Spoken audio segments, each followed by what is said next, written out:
अरे वाह वाह, आज तो अच्छी दावत हो गई है।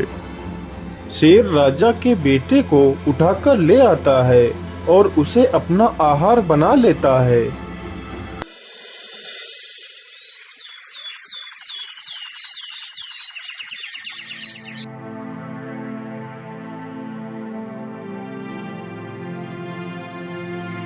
हाय हाय, मेरा बेटा कहाँ गया? मेरे बेटे को कोई चुरा कर ले गया है। महाराज, मेरे बेटे को ढूंढ लाइए, नहीं तो मैं भी अपने प्राण त्याग दूंगी। लेकिन महारानी जी, आखिर इस महल से बच्चे को कोई चुराकर कैसे ले जा सकता है? महाराज, मैं कुछ नहीं जानती, बस मुझे मेरा बच्चा लौटा दीजिए। ठीक है महारानी जी, आप शांत हो जाइए। सैनिकों, तुम लोगों के रहते हुए हमारा बच्चा गायब कैसे हो गया? जाओ और मेरे बच्चे को ढूंढ कर लाओ, नहीं तो तुम सबको फांसी पर चढ़ा दूंगा। फिर सारे सैनिक राज्य में घूम घूम कर सभी से पूछने लगते हैं। अरे घनश्याम भाई, राजा साहब का बच्चा तो कहीं नहीं मिला है। यदि वापस महल चलोगे तो राजा हमें फांसी पर अवश्य चढ़ा देगा। चलो कहीं दूसरे शहर भाग चलते हैं। यदि हम सही सलामत रहेंगे तो पैसे कहीं भी कमा सकते हैं। इतना सोचकर वह दोनों वहां से चले जाते हैं।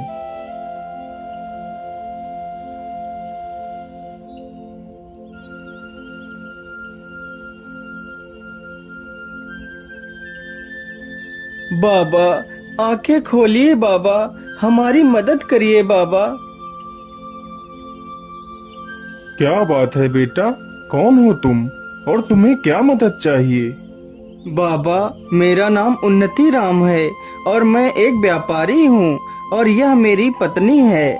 बाबा, मुझे ईश्वर ने सब कुछ दिया है, बस एक औलाद की ही कमी है।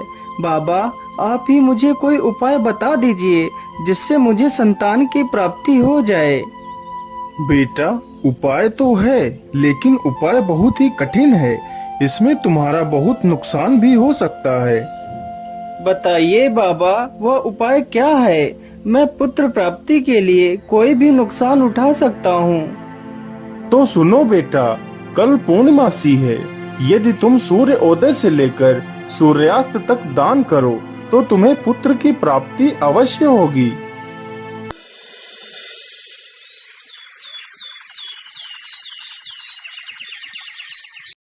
अगले ही दिन सुबह होते ही व्यापारी दान करने लगता है। दान करते करते उसे पूरा दिन गुजर जाता है और उसका सारा धन सूर्यास्त से पहले ही समाप्त हो जाता है। अरे मालिक, इस गरीब को भी कुछ दे दीजिए मालिक।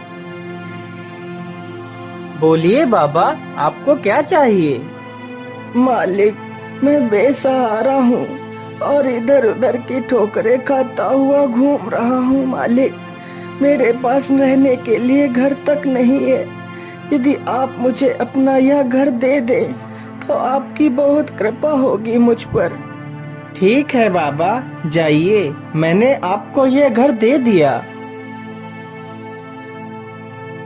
मालिक, मैंने 4 दिनों से कुछ भी नहीं खाया है मालिक, और ना ही मेरे बीवी बच्चों ने कुछ खाया है। जैसे ही मुझे आपके बारे में पता चला, मैं दौड़कर आपके पास आ गया मालिक।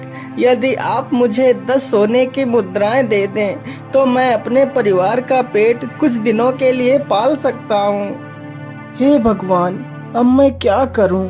आखिर इसे 10 सोने की मुद्राएं कैसे दूं, जबकि मेरे पास तो कुछ भी नहीं बचा है। क्या करूं भगवान? क्या सोच रहे हैं मालिक? क्या आप मेरी मदद नहीं करेंगे मालिक? नहीं नहीं, मैं तुम्हारी मदद अवश्य करूंगा। चलो मेरे साथ, मैं तुम्हें स्वर्ण मुद्राएं देता हूँ।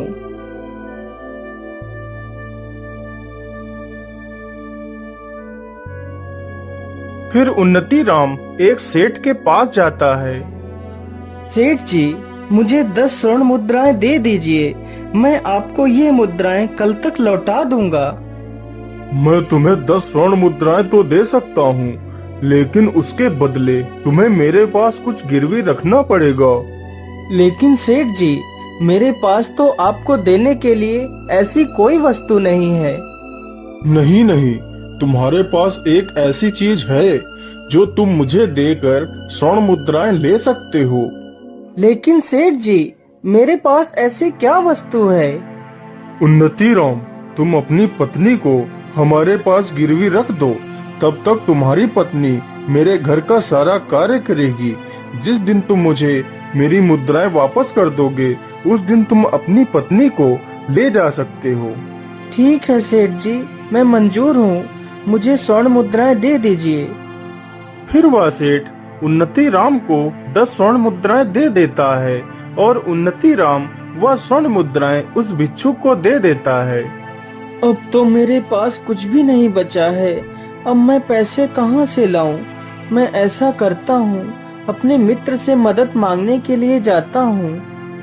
फिर वह मदद मांगने के लिए अपने मित्र के पास जाता है। मित्र, मुझे तुम्हारी मदद की आवश्यकता है। मैं बहुत परेशानी में हूँ मित्र। क्या बात है मित्र, तुम्हें किस बात की परेशानी है, बताओ मुझे। फिर उन्नति राम अपने मित्र को पूरी कहानी सुनाता है। अब मैं क्या करूं मित्र? तुम ही मेरी आखिरी उम्मीद हो। मेरी मदद करो मित्र।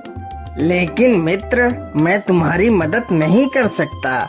इस बार व्यापार में बहुत ज्यादा घाटा हो गया है, जिसके कारण इस समय मेरे पास एक पैसा भी नहीं है। उसका मित्र भी उसकी मदद करने से इनकार कर देता है। तो उन्नति राम बहुत ही दुखी हो जाता है और वहाँ से वापस चल देता है।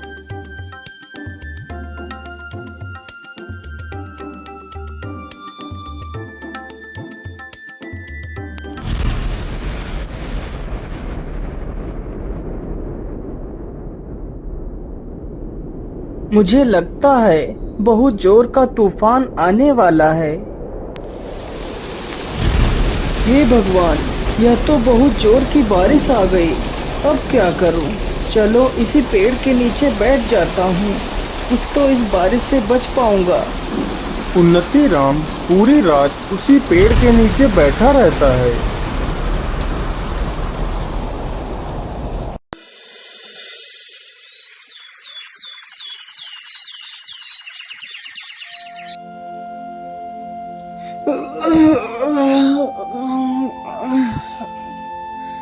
अरे, सुबह तो हो गई।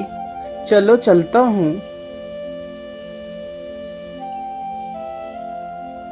उन्नति राम चलते चलते बहुत थक जाता है और उसे बहुत जोर की प्यास भी लगती है। अरे, मैं तो चलते चलते बहुत थक गया हूँ और मुझे बहुत जोर की प्यास भी लगी है। मुझे लगता है वहाँ पर कोई कुआं है। चलो चलकर देखता हूँ। उन्नति राम कुएं के पास जाता है।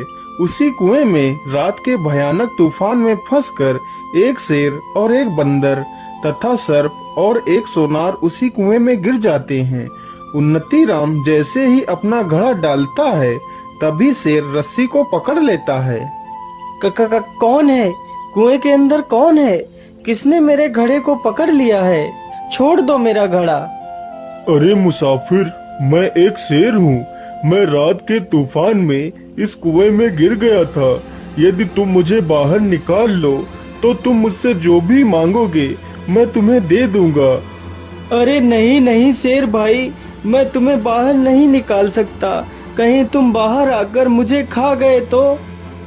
नहीं नहीं मुसाफिर, मैं तुम्हें खाऊंगा नहीं। कृपया कर मुझे इस कुएं से बाहर निकाल लीजिए।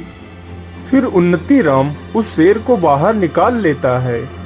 हे मुसाफिर, मेरी जान बचाने के लिए मैं तुम्हारा बहुत बहुत धन्यवाद करता हूँ।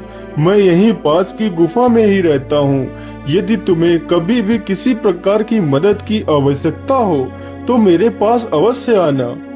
इतना कहकर शेर वहाँ से चला जाता है। उन्नति राम फिर से अपना पानी का घड़ा कुएं में लटकाता है तो इस बार सर्प रस्सी को पकड़ लेता है। अरे अरे, कौन है कुएं के अंदर जिसने मेरा फिर से घड़ा पकड़ लिया है? हे मुसाफिर, मैं एक सर्प हूँ और मैं इस कुएं में आज रात को गिर गया था। कृपा कर मुझे इस कुएं से बाहर निकाल लीजिए। तुम मुझसे जो भी कहोगे मैं वही करूँगा। फिर उन्नति राम उस सर्प को भी कुएं से बाहर निकाल लेता है। हे नेक दिल इंसान, तुमने मेरी जान बचाई है, इसलिए तुम मुझे कभी भी कहीं भी मदद के लिए पुकारना तो मैं दौड़ा चला आऊंगा। इतना कहकर वह सर्प भी वहां से चला जाता है। इसी प्रकार उन्नति राम उस बंदर को भी बाहर निकालता है। मुसाफिर, तुमने मेरी जान बचाई है। मैं आपका ये एहसान कभी नहीं चुका सकता। तुम्हें जब भी मेरी मदद की आवश्यकता पड़े तो मेरे पास आ जाना, मैं आपकी मदद अवश्य करूंगा। लेकिन मेरी बात याद रखना, इस कुएं में एक सोनार गिरा हुआ पड़ा है, तुम उसे बाहर मत निकालना, वह बहुत ही दुष्ट तथा कपटी है। उन्नति राम जैसे ही अपना घड़ा कुएं में लटकाता है, तभी वह सोनार घड़े को पकड़ लेता है। अरे बड़े भाई, मुझे इस कुएं से बाहर निकाल लो, मैं बहुत परेशानी में हूँ। यदि तुम मुझे बाहर निकाल लोगे तो मैं तुम्हें सोने चांदी से तौल दूंगा। सोनार की यह बात सुनते ही उन्नति राम सोच में पड़ जाता है। मुझे पैसों की तो आवश्यकता है ही, क्यों न मैं इसे बाहर निकाल लूं, तो मेरी सारी समस्याओं का समाधान हो जाएगा। ठीक है, आप परेशान मत होइए, मैं अभी आपको बाहर निकाल लेता हूँ। फिर उन्नति राम सोनार को बाहर निकाल लेता है। अरे मूर्ख मुसाफिर, तूने उन दुष्ट जानवरों को पहले बचाया और मुझे बाद में, लेकिन फिर भी मैं तुझसे बहुत प्रसन्न हूँ। तुझे जब भी मेरी मदद की आवश्यकता पड़े तो मेरे पास आ जाना, मैं संभल नगरी में रहता हूँ। इतना बोलकर वह सोनार भी वहां से चला जाता है। फिर उन्नति राम उस कुएं से पानी निकालता है और पी लेता है। अब तो मेरी प्यास बुझ गई है। चलो ऐसा करता हूँ, पहले मैं मदद के लिए उस शेर के पास चलता हूँ, देखता हूँ आखिर वह शेर मेरी क्या मदद कर पाता है।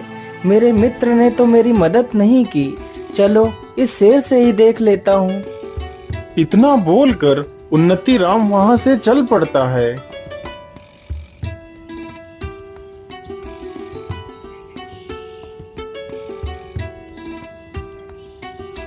आइए आइए मुसाफिर, तुम्हारा स्वागत है। बोलिए, तुम्हारा यहाँ आना कैसे हुआ? शेर तुरंत ही गुफा के अंदर जाता है और 2 सोने के कंगन लेकर आता है। ये लो मुसाफिर, मेरे पास इतना ही है, लेकिन इतने में ही तुम्हारा काम हो जाएगा।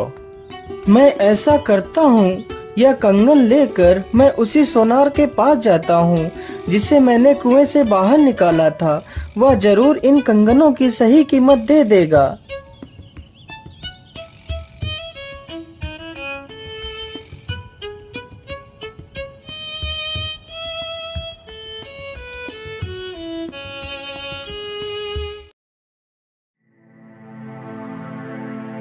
अरे बोलिए भाई, तुम्हारा यहाँ आना कैसे हुआ?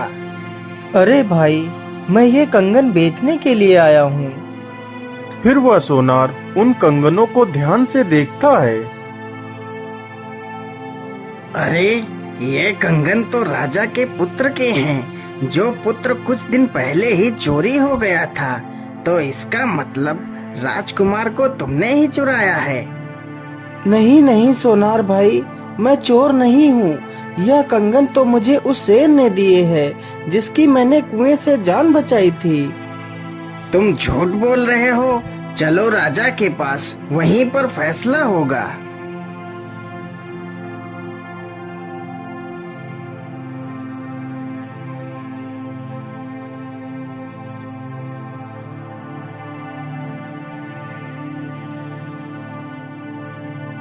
तुम्हारी इतनी हिम्मत कि तुमने मेरे बेटे को चुराया और उसके कंगन लेकर यहाँ बेचने आ गए।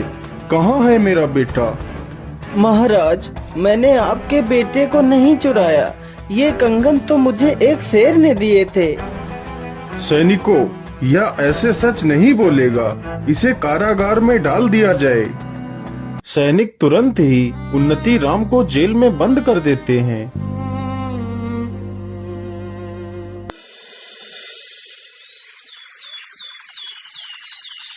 हे भगवान, ये कैसी मुसीबत में फंस गया हूँ।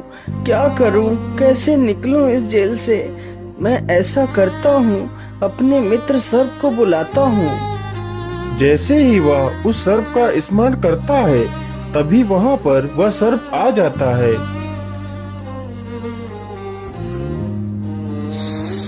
बोलिए मित्र, मुझे तुमने यहाँ क्यों बुलाया है और तुम्हें इस कारागार में किसने बंद किया है? फिर उन्नति राम उस सर्प को सारी घटना के बारे में बताता है। तुम परेशान मत हो मित्र, जो मैं कह रहा हूँ उससे ध्यान से सुनो। आज रात मैं इस राजा को डस लूंगा तो राजा मूर्छित हो जाएगा। सुबह होते ही राजा को अनेकों हकीम वैद्य ठीक करने के लिए आएंगे, लेकिन मैं राजा के शरीर से जहर को उतरने नहीं दूंगा। तुम इस कारागार में बैठकर बस यही बोलते रहना कि सर्प का काटा हुआ तो मैं भी ठीक कर लेता हूँ, लेकिन मैं क्या करूँ, मैं इस जेल में बंद हूँ, क्या कर सकता हूँ। या तो राजा का दुर्भाग्य है, फिर तुम्हारी इन बातों को कोई ना कोई सुनकर तुम्हें राजा को ठीक करने के लिए अवश्य बुलाएगा। तुम आना और चुपचाप बैठकर झूठ मूठ का मंत्र पढ़ना, तभी मैं राजा के शरीर से अपने जहर के प्रभाव को खत्म कर दूंगा। तो राजा तुम्हें इनाम भी देगा और तुम्हें आजाद भी कर देगा। उन्नति राम ने सर्प के कहे अनुसार ही किया। सर्प वहाँ से चला जाता है और राजा को डस लेता है। सुबह होते ही पूरे राज्य में हंगामा कट जाता है। कई प्रकार के वैद्य डॉक्टर सब आते हैं, लेकिन राजा को कोई ठीक नहीं कर पाता है।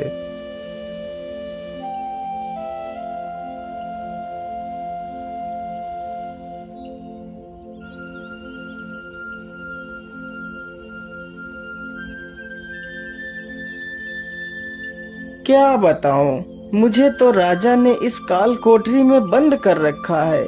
नहीं तो सांप का काटा हुआ मैं 2 मंत्र फूंकते ही ठीक कर देता हूँ, लेकिन क्या करूँ, यह तो राजा का दुर्भाग्य है कि मैं इस जेल में बंद हूँ। उन्नति राम की ये सारी बातें रानी की दासी सुन लेती है। महारानी जी, राजा साहब ने जिसे जेल में बंद कर रखा है, वह सर्प का काटा हुआ ठीक कर लेता है। मैंने अपने कानों से सुना है। सैनिकों, जाओ और उस कैदी को मेरे पास लेकर आओ। महारानी जी, क्या बात है, आपने हमें क्यों बुलाया है? मैंने तुम्हारे बारे में सुना है कि तुम सर्प से डसे हुए इंसान को ठीक कर लेते हो। हाँ महारानी जी, मैं ठीक कर लेता हूँ। मैं तुमसे प्रार्थना करती हूँ, तुम मेरे पति को बचा लो। मैं तुम्हें अपना आधा राज्य दे दूंगी और तुम्हें आजाद भी कर दूंगी। मैं तुम्हें वचन देती हूँ, कृपया जल्दी से महाराज को ठीक कर दीजिए। मेरी आखिरी उम्मीद तुम्ही से है। महारानी जी, आप परेशान मत होइए, मैं अभी राजा साहब को ठीक कर देता हूँ। फिर उन्नति राम अपनी आंखें बंद करता है और झूठ मूठ का मंत्र पढ़ने लगता है। तभी सर्प राजा के शरीर से अपने विष के प्रभाव को खत्म कर देता है। अरे, इस चोर को बाहर किसने आने दिया? महाराज, यह कोई चोर नहीं है, इसने तो आपकी जान बचाई है। फिर महारानी राजा को सारी घटना के बारे में बताती है और उन्नति राम को अपना आधा राज्य दे देती है। मैं ऐसा करता हूँ कि 10 स्वर्ण मुद्राएं ले लेता हूँ और अपनी पत्नी को ले आता हूँ, लेकिन उससे पहले मैं अपने मित्र बंदर से भी मिलता हुआ चला जाऊंगा।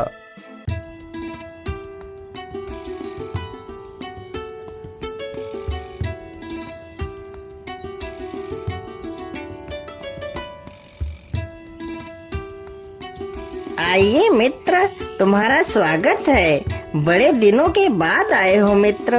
मैं तो तुम्हारी ही प्रतीक्षा कर रहा था। बोलो मित्र, तुम्हें क्या चाहिए? मित्र, मुझे कुछ नहीं चाहिए, बस मेरा मन किया तो मैं तुमसे मिलने चला आया। अरे मित्र, तुमने मेरा जीवन बचाया था, इसलिए मैं तुमसे बहुत खुश हूँ और मैं तुम्हें कुछ देना भी चाहता हूँ।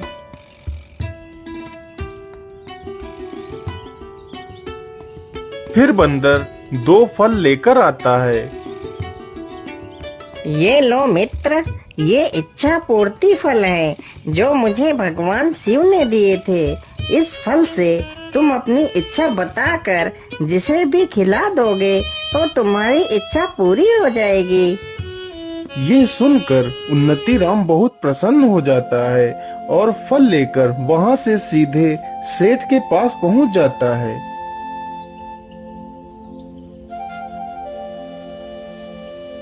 ये लीजिए सेठ जी अपनी 10 स्वर्ण मुद्राएं। हे इच्छा पूर्ति फल, तुम इस सेठ को एक मुर्गी बना दो। सेठ जी, आज मैं अपनी पत्नी को वापस पाकर बहुत खुश हूँ और इसी खुशी में मैं आपका मुंह मीठा कराना चाहता हूँ। ये लीजिए फल खाइए। हाँ हाँ, क्यों नहीं, लाइए मुझे फल दीजिए। सेठ जैसे ही वह फल खाता है वह एक मुर्गी बन जाता है। हे इच्छा पूर्ति फल, मुझे मेरी पत्नी से एक सुंदर सा पुत्र चाहिए। ये लो चंद्रप्रभा, तुम इस फल को खा लो। जैसे ही चंद्रप्रभा उस इच्छा पूर्ति फल को खाती है,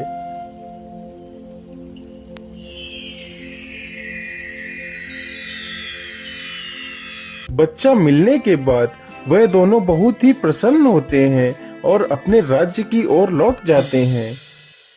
अरे हरामखोर मुर्गे, मैं मुर्गी नहीं हूँ, मैं सेठ हूँ, मुझे छोड़ दे।